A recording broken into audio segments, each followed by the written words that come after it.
Hello friends and my relatives. Today I am again back to discuss about the plants and the tissues and along with its functions. Now let us start with the plant. What is exactly meant by plant? A simple living thing which has leaves, flowers, roots, stems, vegetables. So this is the exact definition of a plant, a simple plant. So now in this video I am going to discuss about the plant tissues. So first of all, what is meant by tissue? A group of cells combined together forms one tissue. So what are plant tissues and are there any types in that? Yes, there are four types in that. They are plant tissues are mainly divided into four types. They are meristematic tissue, dermal tissue, ground tissue, and last one is vascular tissue. Only certain parts of plant tend to grow. So the tissues which are presented in those parts are called as meristematic tissues. So meristematic tissues are thin layered and made up of cellulose, and their capability and they're responsible to divide by themselves. And next is this meristematic tissues is again divided into three types. They are apical meristem, lateral meristem and intercalary meristem. Now we'll be discussing about again these three types. And first tissue is apical meristematic tissue. So this apical meristematic tissue is located on the tips of the roots and stem. So this is responsible for to increase the height of the root and shoot. And second tissue is intercalary meristematic tissues. So this intercalary meristematic tissue help to increase the length between the nodes and internodes which are present on the base of the leaf or at the tip of nodes. And the third tissue is lateral meristematic tissue. So this lateral meristematic tissue helps to increase the circumference of the middle part of the stem. So the lateral meristematic tissue are usually seen below the bark.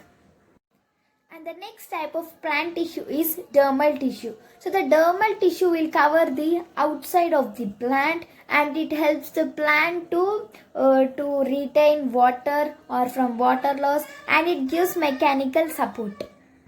And the dermal tissues again divided into three types of tissues. They are epidermis, mesodermis and endodermis. So this epidermis is the outermost layer and the mesoderm is the middle layer and the last is endodermis is the innermost layer. Now we'll be discussing about the epidermis tissue. The epidermis is usually seen in young plants and it is tightly packed without any intercellular spaces and it is the outermost layer of the plant.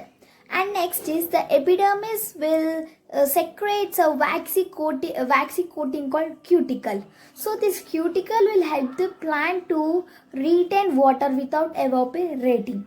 And next is again the small pores or the epidermis. Epidermis is stacked by a special structure called stomata.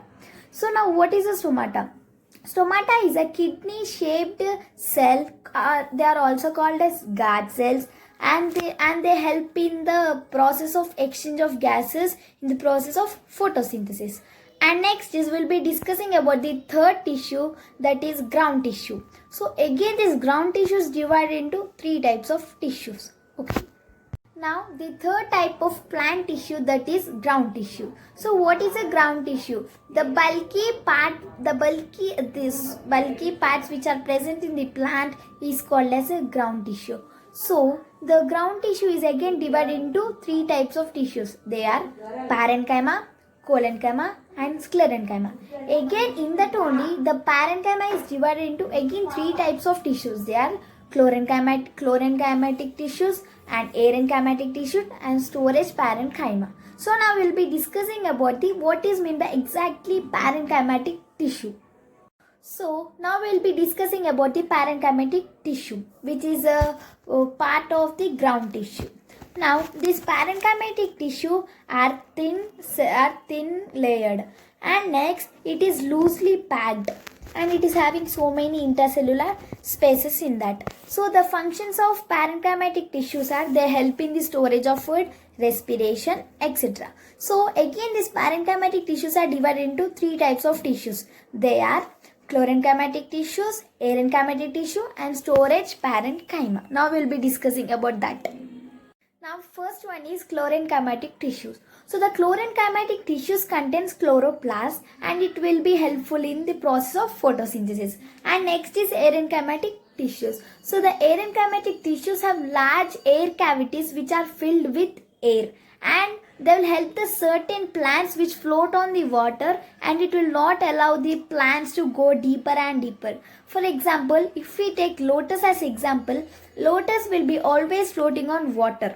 So means it is having the tissue called arenchymatic tissue, means parenchymatic tissue. And next is, now we'll be discussing about the last tissue, that is storage parenchyma. So the storage parenchymatic tissue will store the nutrients, foods or etc. minerals, all food products, it will be stored in that tissue. Now we'll be discussing about the cholenchymatic tissues. So these cholenchymatic tissues have irregular in shape, and they are usually found under or below the epidermis tissue that we have discussed already. And next is this cholenchymatic tissue functions are, it will give structural support to the plant. Means when there are storms or wind etc., so it will help the plant to not to break or etc. So this is the helpful tissue. And next is sclerenchymatic tissues.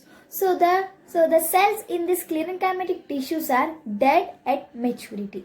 So the cells are very tightly packed without any intercellular spaces, and these sclerenchymatic tissues are usually found in the coverings of nuts etc.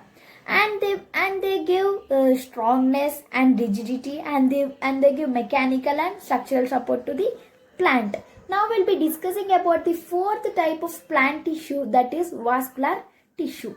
Again, this vascular tissue is divided into two types. They are xylem and phloem.